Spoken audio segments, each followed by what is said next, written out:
Hello everyone, it is Jazz here. Today I am doing my very first book haul on this channel. Yes, it's my very first. And I decided to do this just because there was a library book sale yesterday and me and my mom decided to go to that, and I got some really fun purchases that I'm super excited about. So I wanted to talk about the books and why I bought them. I really love getting used books because they are inexpensive. For example, at this library book sale, everything was from 50 cents to $5.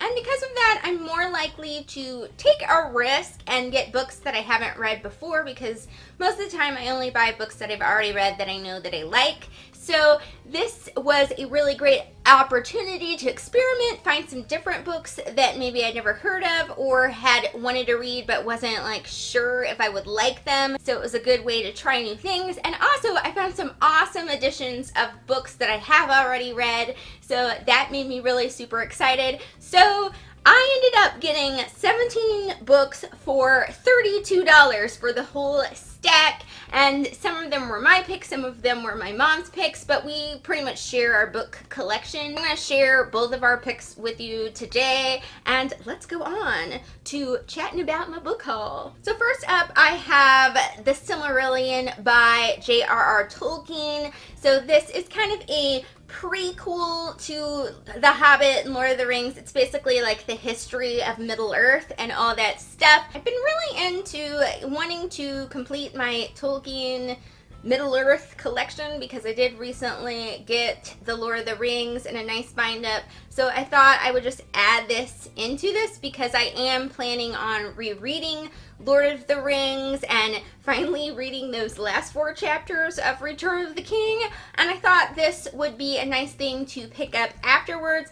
I'm not 100% sure I'm going to like this, so that's why I got a ex-library copy because it was like $1, but I'm really excited about giving this historical thing of Middle-earth a go. Then I got Christie by Catherine Marshall. So I've wanted to read Christie for a really long time. My mom said that she read this back in high school and really loved it, and I've also heard a lot of good things about this just elsewhere. I love historical fictions where young women move to be a teacher somewhere in the mountains or in the West or one of those things. So I've always thought that I would really enjoy Christie, and it's really surprisingly hard to find. I couldn't find it in ebook anywhere, and I could only find it on audiobook on Scribd. So I'm really glad that I found this. I might have to read it delicately because it is an ex-library copy and it's pretty old, but I'm still really excited about it. Now we have The Glass House People by Catherine Reese. I believe that's how you pronounce her name.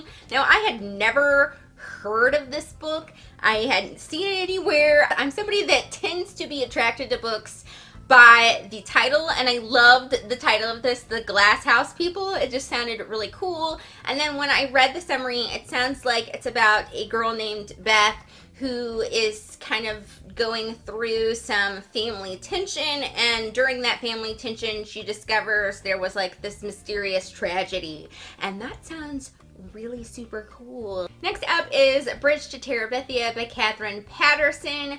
I have not read this book since I was in grade school or something like that, and all I remember about this is the sad part that happens in this.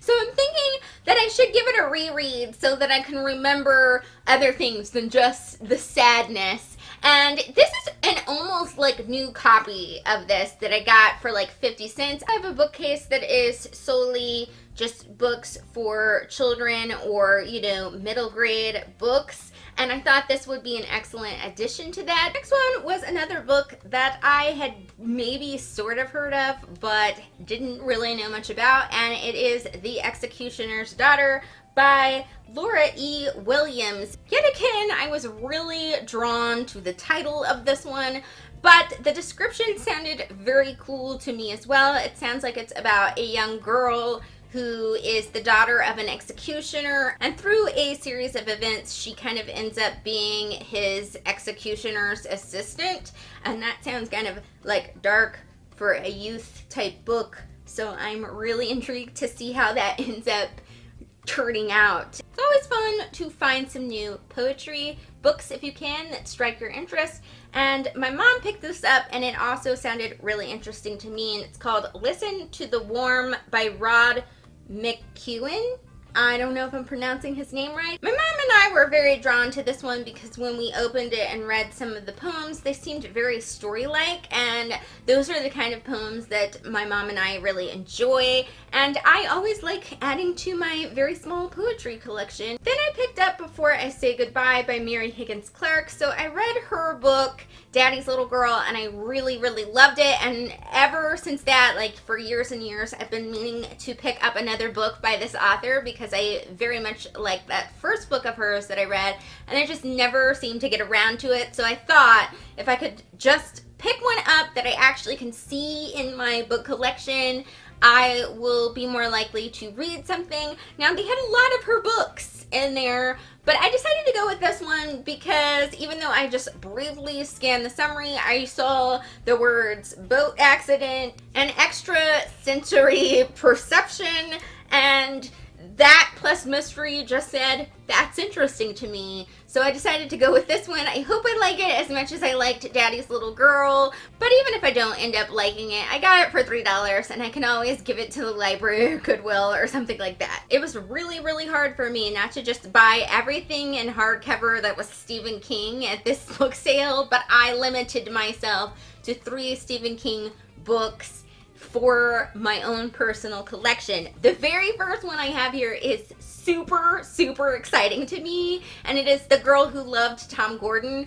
I flipping adore this book, and the very first time I read it actually as a checkout from the library. But because I did that, I don't actually have a copy of it in my book collection. I do have the pop-up edition of this, and I do have it in audiobook on tape, but I can't listen to it because it's on tapes and I don't have a tape player anymore. So I am super excited that I can finally reread this book in its like true edition because I found this barely used hardcover copy. I'm always on the lookout for books that I have read that I really enjoy, but I have maybe a very nasty mass market or just torn up paperback of or something like that, and thus I also got his book The Shining in this nice kind of floppy paperback edition. So I do have this in mass market paperback and I have read it,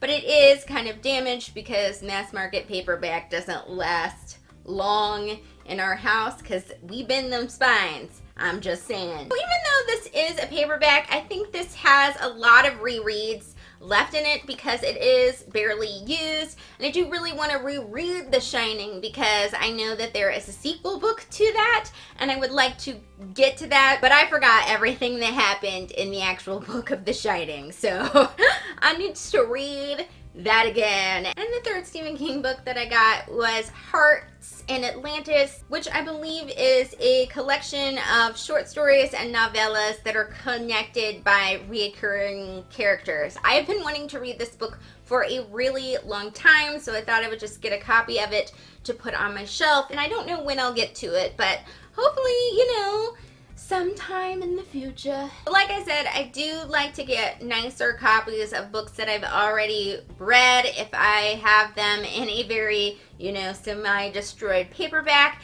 And I did find this fabulous hardcover of The Secret Life of Bees by Sue Monk Kidd. I haven't had much luck with Sue Monk Kidd since reading The Secret Life of Bees, but I still super love The Secret Life of Bees, and I'm definitely going to reread it. In hardcover, I just feel like lasts longer if you plan to reread the book a bunch. This next one is sort of one of Mom's picks, but I will probably read it as well. It's called Bryson's Dictionary of Troublesome Words by Bill Bryson.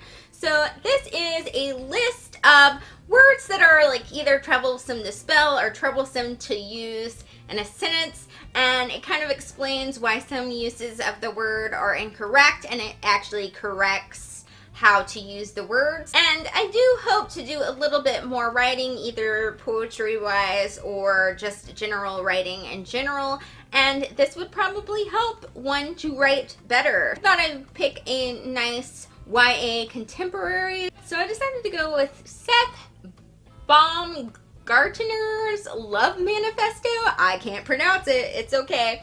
by Eric Looper, and this sounded interesting to me just in terms of contemporary. I believe it is about a guy named Seth, and his girlfriend breaks up with him, and it kind of leads to him doing an exploration on love and what love means to different people or something like that. So I really liked the general idea of that, and I have kind of heard of this book and seen it different places, so I thought, why not give it a go? Also picked up The Mists of Avalon by Marion Zimmer Bradley. So this is an Arthurian legend sort of spin book. I really am intrigued by Arthurian legends, so I have always wanted to give this book a go. The only reason I kind of have been afraid to is because it's one of those books where you look up reviews on it and there are people that really love it, and then there are those people that really, really hate it, and I'm not sure what side of that spectrum I'm going to be on. So I thought I would give it a go by getting it at this library sale because it was inexpensive. I think I got it for like maybe $1 or something like that, and you know, if I don't end up liking it, I've only lost out on $1. But I'm definitely interested in trying this because it is probably one of the more well-known Arthurian legend fiction books. My mom and I really enjoy books about film and filmmaking, and so I saw this book, which is called Movies and Meaning, An Introduction to Film by Stephen Prince, and I thought this might be a really good addition to our collection. It talks about different things like film structure and different kinds of camera shots and all those things like that. So I think it's really gonna spark our interest for sure. And me and Mom will probably both check this book out. She is reading it right now already, so that's why there's a little bookmark in it. And I hope that we will both find it really interesting. Finally, we come to the last two books, and they are children's books, but they are really interesting, fun children's books that my mom picked out, and I will probably read them as well. So the first one is called Italian. My mom and I are trying to learn Italian, so Mom thought this would be pretty cool because it's a book that lists the Italian phrases as well as what it means in English, so we could actually, you know, read a short book but still read a book in Italian. Now I definitely need to catch up on making sure that I do my daily Italian lesson because I've kind of fudged on that, and maybe reading this children's book will inspire me to jump back into it. Also, I love teddy bears, and the bear in this is like a teddy bear, and that is so super cute. And this last one is The Story of the Orchestra by Robert Levine. This is one that my mom particularly wanted to get because she has been taking cello lessons for some years, and she is now in a little cello ensemble, and her cello teacher always talks about like orchestral history about the different composers and things like that, and she wanted like a fun, easy way to like know what her teacher was talking about. So this not only talks about instruments, but it also talks about the composers and what their inspiration and story is. And I will probably read it as well because I do teach dance, and if I decided to use any of this orchestral music, knowing about that might help. And it's just a quick little children's book with like fun pictures, and like how can you say no to just picking that up and flipping through that every once in a while. That was my semi-massive library book sale book haul. I hope you guys enjoyed watching my first book haul type video. If you have read any of these books and have any opinions on the ones that I haven't read, I hope you guys will definitely let me know in the comments. I will be seeing you all for sure on Thursday, but if the mood strikes me, I might see you before the normal Thursday video, and the mood may strike me, so let's see how the week goes. But otherwise, see you for sure on Thursday, and thank you for watching, fabulous ones. Bye!